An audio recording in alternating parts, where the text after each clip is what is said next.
Bonjour à tous, très heureux de vous retrouver comme toutes les semaines pour le QCM, le quiz du chrétien en marche. Encore une fois, grâce à 3 candidats aujourd'hui, on va pouvoir tous ensemble, dans la foi et la bonne humeur, réviser nos connaissances sur les principes de l'Église et de la foi chrétienne. Alors, qui sera le chrétien en marche du jour? Qui ira en finale pour tenter de gagner ceci?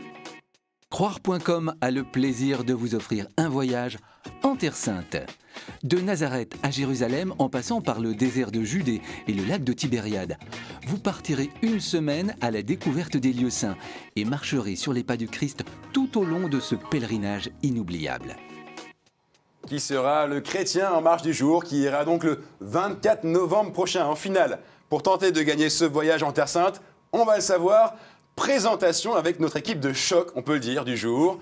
Jean-Louis, bonjour. Bonjour. Bienvenue. Merci. Alors, vous venez de loin, puisque vous venez de Saumur. De Saumur. Vous êtes venu à pied. Par le chemin de fer. D'accord, ça commence bien. Bienvenue, Jean-Louis. Donc, vous travaillez dans l'édition. Oui, depuis 20 ans. D'accord. Vous avez votre propre maison d'édition. Oui. Vous éditez des livres audio chrétiens. Chrétiens. Et des livres papier chrétiens aussi. D'accord. Donc, les livres audio, c'est pour les prêtres qui roulent beaucoup en voiture, pour les malvoyants non-voyants, pour tous les chrétiens qui veulent se cultiver quand ils ont les mains occupées. Voilà. Pour beaucoup de gens. D'accord. Parfait. Eh bien, écoutez, bonne chance à vous. Merci. Jean-Louis, bienvenue. À côté de vous, Catherine. Bonjour. Bonjour Catherine. Donc, avec vous, on reste clairement aussi dans la lecture, puisque votre passion d'abord, c'est la lecture. Vous en avez fait votre métier. Tout à fait. Puisque vous étiez d'abord éditrice. Libraire d'abord. Libraire, ensuite éditrice. Et aujourd'hui J'ai été commerciale dans l'édition. Ouais. Et aujourd'hui, je recherche plutôt du travail dans la relecture et la correction pour des maisons d'édition chrétiennes ou non chrétiennes. D'accord. Jean-Louis, vous avez entendu? J'ai noté. Nous échangerons les mails. C'est très bien, c'est aussi ça le QCM. Donc, bienvenue à vous, Catherine. Merci. Et à côté de vous, Christophe. Bonjour. C'est un petit peu bonjour Christophe, la touche scolaire de l'émission, puisque vous travaillez au rectorat de Versailles. Voilà, vous êtes documentaliste. Et ça veut dire quoi? Je fais des recherches pédagogiques et juridiques pour le compte des inspecteurs de l'éducation nationale. D'accord. Et vous êtes passionné par L'histoire. L'histoire religieuse, L'histoire chrétienne. Religieuse, chrétienne et puis en général aussi. Très bien. Bon, eh bien écoutez, bonne chance à tous les trois. Ce qu'on peut dire, c'est qu'aujourd'hui, nos 3 candidats sont à la page. C'est un bon jeu de mots. Hein. Et que donc, tout de suite, il faut qu'on ouvre le livre pour passer au premier pas.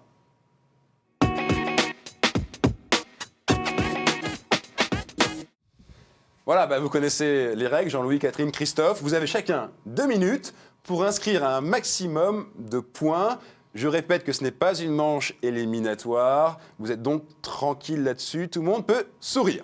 D'accord? Jean-Louis? Sourions. Souriant, plein sourire. Et ça tombe bien parce qu'on commence avec vous. Voilà, le compteur est au-dessus de vous. Jean-Louis, vous êtes prêt? Je suis prêt. Top chrono. Jean-Louis, quelle est la couleur de la fumée qui annonce l'élection du pape? Réponse A, blanche. Réponse B, noire. Réponse C, rouge. Blanche. Vous dites réponse A, blanche. Et c'est évidemment la bonne réponse. Qu'est-ce qu'un Deus ex machina? Est-ce que c'est la bénédiction d'une machine agricole? Réponse A. Est-ce que c'est l'opposition du matériel et du spirituel? Réponse B. Ou alors est-ce que c'est une surprise qui débloque une situation, Jean-Louis? Un Deus ex machina. Réponse B. Dites réponse B, l'opposition du matériel et du spirituel. Et ce n'est pas la bonne réponse, c'est la réponse C, une surprise qui débloque une situation. Je continue. Qui est le saint patron des fromagers? Réponse A, Saint-Agur. Réponse B, Saint-Paulin. Réponse C, Saint-Huguzon.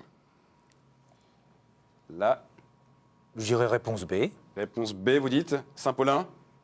Et non, c'est malheureusement Saint-Huguzon. Bon, on continue, on n'en fait pas un fromage. Non.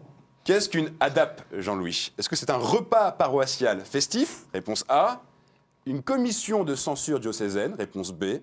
Une forme de célébration sans prêtre? Réponse C. Réponse C. Réponse C, une forme de célébration sans prêtre. Et là, c'est une bonne réponse. ADAP qui veut dire assemblée dominicale en l'absence de prêtre. On continue. Au 1er siècle, et par opposition à l'érémitisme, quel nom portait la vie monastique en communauté? Réponse A, le cénobitisme. Réponse B, l'anachorétisme. Ou réponse C, l'ascétisme. La réponse A. Le cénobitisme? Ouais, bonne réponse. Il se présente comme juif de nom arabe est de confession catholique. Professeur de philosophie, il publia Réussir sa mort et La foi des démons, etc. Qui est-ce? Réponse A, Tahar Ben Jelloun, on continue. Réponse B, Elim Youssif. Ou alors réponse C, Fabrice Adjadj. Fabrice Adjadj. Réponse C, sans hésiter. Et ça vous permet donc de marquer un 4e point. Bravo Jean-Louis. Merci. Bon score, score tout à fait honorable. On va voir si Catherine fait mieux. Je vous le souhaite, Catherine. Merci. Vous êtes prête? Oui. 2 minutes, pareil, vous avez le compteur qui s'inscrit au-dessus de vous. 2 minutes donc pour essayer de faire 5, pour passer au-dessus de Jean-Louis. Et 5 ou plus, hein, si vous pouvez. Allez, top, c'est parti. Quel est le mois du rosaire?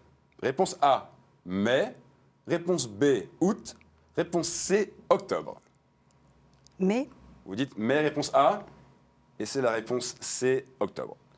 Qui est aujourd'hui cardinal archevêque de Lyon, Catherine? Est-ce que c'est Monseigneur Philippe Barbarin, Monseigneur Jean-Louis Bruguès ou Monseigneur Jean-Pierre Ricard? Philippe Barbarin. Vous dites réponse A, Philippe Barbarin, et c'est la bonne réponse. Quel est l'autre nom du livre biblique appelé l'Ecclésiastique? Est-ce que c'est réponse A, le livre de la sagesse, réponse B, l'Exode, ou alors réponse C, le Siracide? Le livre de la sagesse. Vous dites réponse A, le livre de la sagesse. Et non, c'est la réponse C, le Siracide. C'est pas grave, continuez.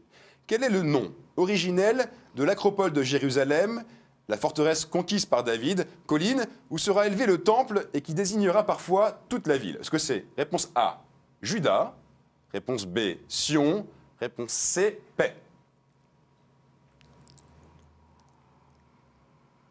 Juda, Sion ou Paix? Réponse B. Sion? Oui, c'est la bonne réponse. Quel diocèse français collecte actuellement pour construire une nouvelle cathédrale? Est-ce que c'est Créteil? Ça, c'est la réponse A. Est-ce que c'est Rodez? Ça, c'est la réponse B. Ou La Rochelle? Réponse C. Réponse C, La Rochelle. Vous dites réponse C, La Rochelle. Et non, c'est malheureusement la réponse A, Créteil. Continuez, continuez. La querelle des investitures au XIe et XIIe siècle opposait la papauté et Byzance, réponse A. Le Saint-Empire romain germanique, réponse B. Ou alors le duc de Milan, réponse C. La réponse C. Vous dites réponse C, le duc de Milan. Et non, malheureusement, c'est le Saint-Empire romain germanique. Au XIIIe et XIVe siècle, de petites pièces en verre se terminaient par une intervention de la Vierge ou d'un saint. On les appelait.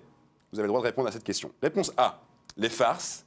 Réponse B, les épiphanies. Ou alors réponse C, les miracles. Des petites pièces en verre qui se terminaient par une intervention de la Vierge ou d'un saint. Votre réponse, Catherine? Réponse C. Vous dites réponse C, les miracles? Eh bien si, vous terminez très bien et vous marquez un 3e point, ce qui fait donc 4-3. Bravo Catherine, ça va, ça a été? Oui. Bon, vous en êtes bien sorti, aucun problème. Je vous rappelle que ce n'est pas une manche éliminatoire. Christophe, l'idée maintenant, c'est d'essayer de faire 5 pour essayer de prendre la tête. Vous êtes prêt Christophe? Je suis prêt. Parfait, grand sourire. C'est parti, 2 minutes pour vous aussi Christophe. Christophe, quel maître de la pré-Renaissance est l'auteur des fresques de la basilique d'Assise dédiée à Saint François? Est-ce que c'est Michel-Ange, réponse A? Est-ce que c'est le Bernin, réponse B? Ou est-ce que c'est Giotto, réponse C? Réponse C. Vous dites Giotto, réponse C? Et c'est la bonne réponse. Quelle était la nationalité de Mère Teresa, Christophe? Est-ce qu'elle était grecque? Réponse A. Est-ce qu'elle était albanaise? Réponse B. Ou est-ce qu'elle était indienne? Réponse C. Réponse B. Vous dites albanaise? Bonne réponse. Qu'est-ce qu'un saint confesseur? Un saint qui a proclamé sa foi même au péril de sa vie? Réponse A. Un saint mort en administrant un sacrement de réconciliation? Réponse B. Ou alors un des grands pénitenciers du pape? Réponse C. A. Réponse A. Un saint qui a proclamé sa foi même au péril de sa vie, et c'est la bonne réponse. Continuez, c'est un sans faute. Comment nomme-t-on la forme de communion qui consiste à tremper l'hostie consacrée dans le calice? Est-ce que c'est la pleine communion? Réponse A. Est-ce que c'est la communion au verre? Réponse B. Ou est-ce que c'est la communion par intinction? Réponse C. Réponse C. La communion par intinction? Parfait, continuez. Quel opéra de Verdi évoque l'épisode biblique de l'esclavage à Babylone? Est-ce que c'est Aïda? Réponse A. Est-ce que c'est Nabucco? Réponse B. Ou est-ce que c'est la Traviata? Réponse C. Réponse B. Nabucco? Mais on ne vous arrêtera jamais, Christophe. Continuez, continuez. Quelle basilique majeure de Rome a comme véritable dédicace le nom d'archibasilique du Très Saint Sauveur? Est-ce que c'est Sainte Marie Majeure, réponse A, Saint Paul hors les murs, réponse B, ou Saint Jean de Latran, réponse C? Réponse C. Saint Jean de Latran? Réponse Mais oui, c'est une bonne réponse. Alors continuez. Quelle pâtisserie est composée de 2 choux posés l'un sur l'autre et recouverts de fondant? Réponse A, la religieuse. Réponse B, le Pédnone. Réponse C, le Saint-Honoré. Réponse A. La religieuse? Oui. Oui, absolument. Vous terminez, Christophe, sur une bonne réponse et vous avez fait un enchaînement parfait, sans faute. Bravo, franchement, bravo à vous. Je crois qu'on n'a jamais atteint 7 dans cette émission en première manche. Donc bravo, Christophe. Jean-Louis, 2e avec 4 points. Et Catherine, 3e, 3 points. Aucun problème. Je vous rappelle que ce n'est pas une manche éliminatoire. Mais bon, j'ai envie de dire quand même, il y a un moment, il faut passer aux choses sérieuses. C'est l'heure maintenant d'aller sur le chemin, le vrai.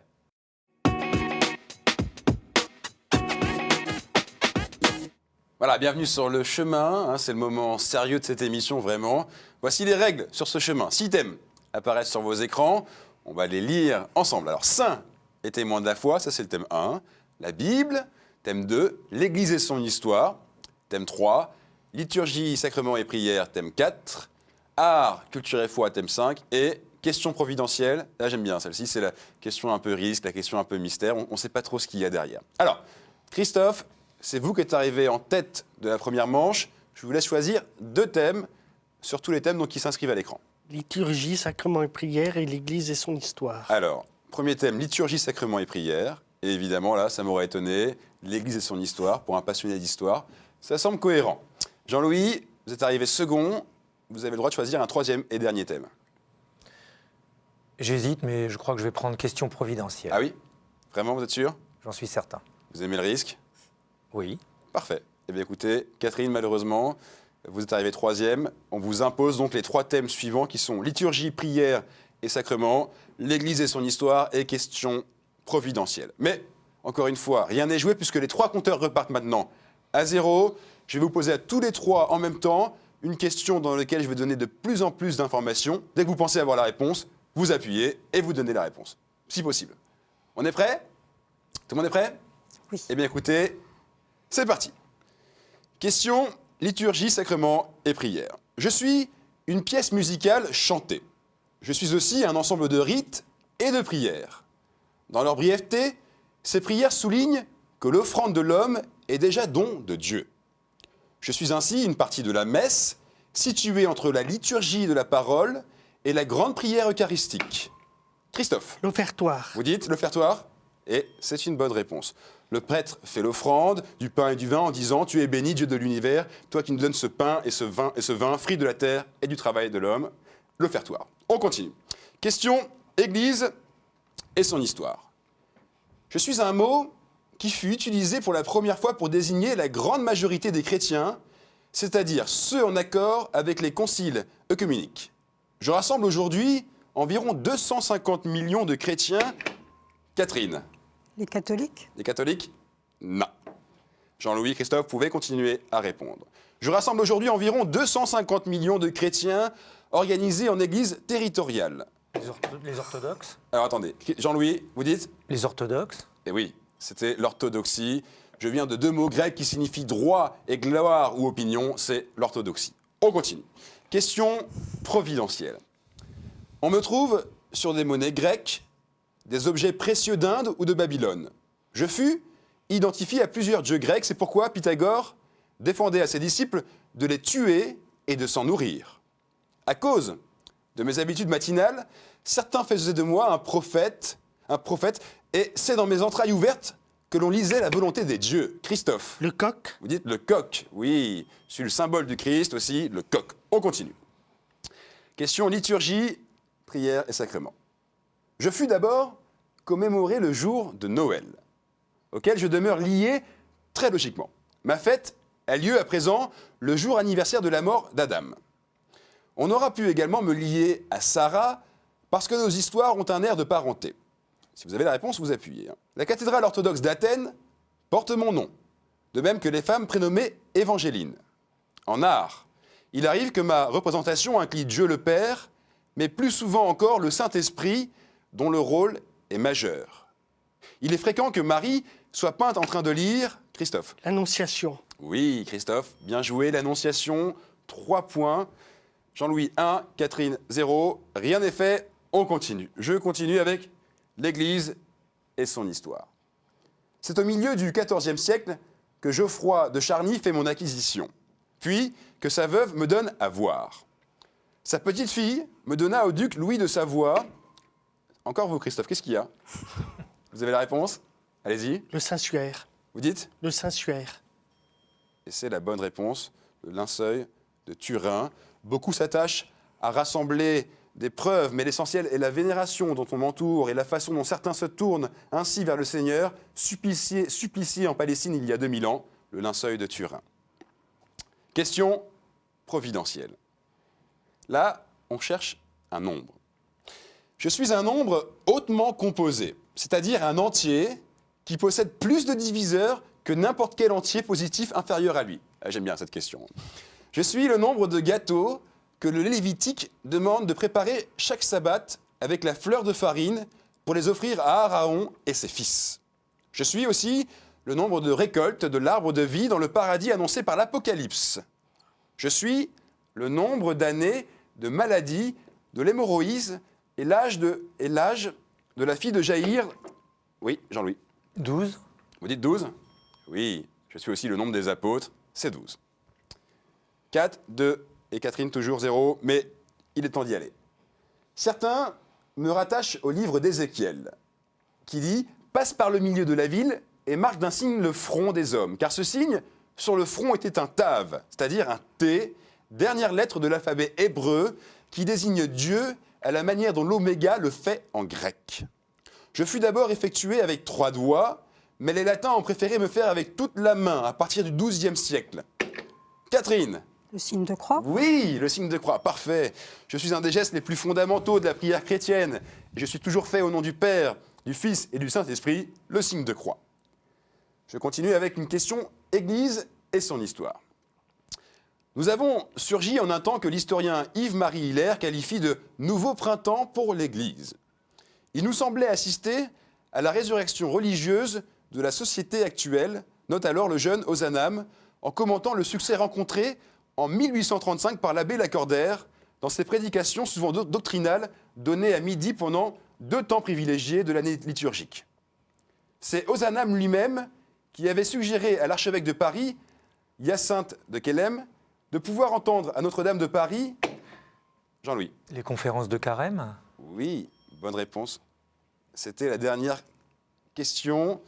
Voilà, donc ce sont les conférences de Carême sur de grands sujets de société comme la solidarité en 2012, la famille en 2011, le Vatican II en 2010. On est d'ailleurs retransmis chaque année sur KTO. Ce sont les conférences de Carême. Bon, bravo à tous les 3. Je regarde les compteurs. Christophe en tête toujours, 4 points. Jean-Louis toujours second, 3 points. On a maintenu l'ordre de la première manche. Et Catherine, 1 point. Voilà, bravo Catherine. Merci. Ça s'est bien passé? Oui, très Vous bien. étiez contente quand même d'être là? Oui, oui, oui. Bon, écoutez, en tout cas, merci à vous. On vous laisse retourner à vos lectures. N'hésitez pas à revenir et surtout regardez ce que vous avez gagné. La librairie La Procure a le plaisir de vous offrir ce superbe livre sur la cathédrale de Strasbourg. Cet ouvrage sur le joyau de l'art gothique est à conserver religieusement dans votre bibliothèque. Bon, ça tombe bien? Ça tombe très bien. Vous ne l'aviez pas ce livre? Non, pas encore. Catherine, merci à vous. On vous souhaite donc un bon retour à Paris dans le 18e. Ça va, c'est pas trop loin. Vous pouvez même le faire à pied si vous voulez. On reste avec... En pénitence? Oui, non. Merci à vous, restez là. Merci Christophe, vous restez là. Jean-Louis, vous restez là. Tous les deux, vous restez pour la finale. C'est l'heure maintenant de faire ce qu'on appelle le sprint.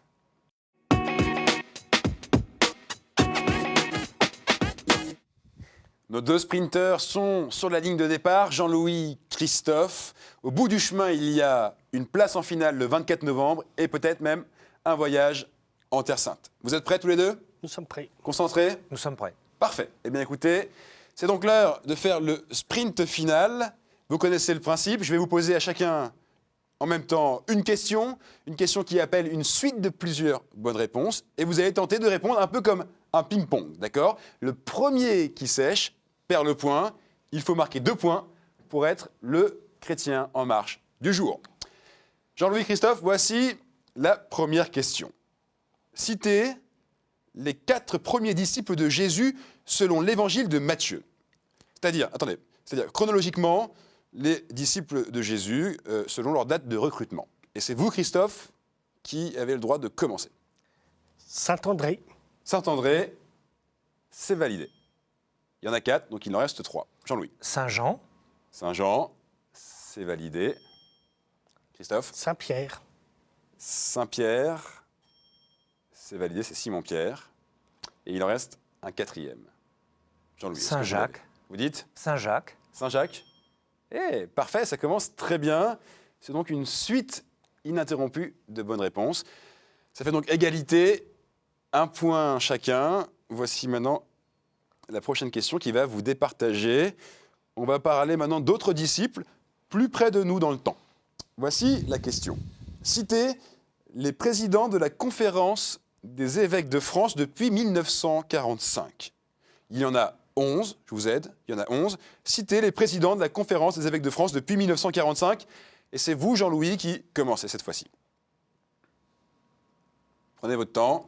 C'est maintenant la question qui va vous départager. Au bout de cette question, il y a une place pour la finale. Monseigneur Bruguès, Dites Monseigneur Bruguès. Et ce n'est pas une bonne réponse. Alors, pour marquer le point, Christophe, il faut que vous puissiez me donner au moins une réponse. le cardinal André 23, Vous dites le cardinal André 23, Monseigneur André 23, et oui. C'est une bonne réponse. Archevêque de Paris, cardinal depuis 2007. Monseigneur André 23. Donc il y en avait 11. Il y a Monseigneur Emmanuel Suard, Monseigneur Achille Liénard, Monseigneur Maurice Feltin, François Marty, Roger Etchegaray, Monseigneur Jean Villeneuve, Monseigneur Albert Descourtais, Monseigneur Joseph Duval, Monseigneur Louis-Marie Billet, et il y avait aussi Monseigneur Jean-Pierre Ricard. Donc il y en avait quand même quelques-uns. Jean-Louis, malheureusement, vous perdez ce point, et c'est donc vous, Christophe, qui gagnez cette manche et qui gagnez ce jeu. Vous êtes le chrétien en marche du jour. Bon, bravo. Jean-Louis, bravo. bravo. Vous avez été un Merci. peu décontenancé par la question. Non, je n'avais pas beaucoup de réponses à cette Vous aviez question pas- au fond. Bon, alors pas de regret. Aucun regret. Bon, en tout cas, merci. Vous avez été un super candidat. Merci. J'étais très heureux de vous avoir. On rappelle que vous travaillez dans l'édition chrétienne Oui, et que vous avez une maison d'édition qui s'appelle. Saint-Léger Productions, de D'accord. Vous maison pouvez saluer vos d'audio-livre. collègues si vous voulez. Eh bien, je salue toutes les personnes qui me connaissent, et puis tous les amis de Ligugé et tous les amis de Kergonan. Très bien. Et évidemment, vous ne repartez pas les mains vides. Hein. Regardez Merci. ce que KTO vous offre. Chronique Édition a le plaisir de vous offrir le coffret Cato Quiz. Avec 500 questions-réponses, c'est un jeu à partager en famille ou entre amis pour approfondir vos connaissances sur la foi chrétienne et l'histoire de l'Église. Heureux, Jean-Louis? Parfait, merci, on va pouvoir jouer. Vous le vouliez, ce jeu, en plus. Oui, c'est ce que je vous ai confié dit au départ. départ. ouais, oui, ouais. tout à Bon, bah, fait. écoutez, merci, vous avez été Voilà. un super candidat. Merci Mon beaucoup, retour à Charlie. Saumur. Merci. Et Christophe, rendez-vous, si vous êtes d'accord, le 24 novembre pour Merci. la grande finale. Vous serez là? je serai là. Sûr? Sûr. On peut compter sur vous? J'espère que vous serez aussi fort qu'aujourd'hui. Quant à vous, rendez-vous la semaine prochaine, même lieu, même heure, même émission. Si vous voulez vous entraîner, vous allez sur le site de KTO qui s'inscrit sur le bas de l'écran. Et si vous voulez aussi vous participer au QCM pour peut-être vous aussi gagner le voyage en Terre Sainte, eh bien c'est pareil, vous allez sur le site de KTO. Merci à vous de nous avoir suivis. Rendez-vous la semaine prochaine. Restez en marche. Ciao!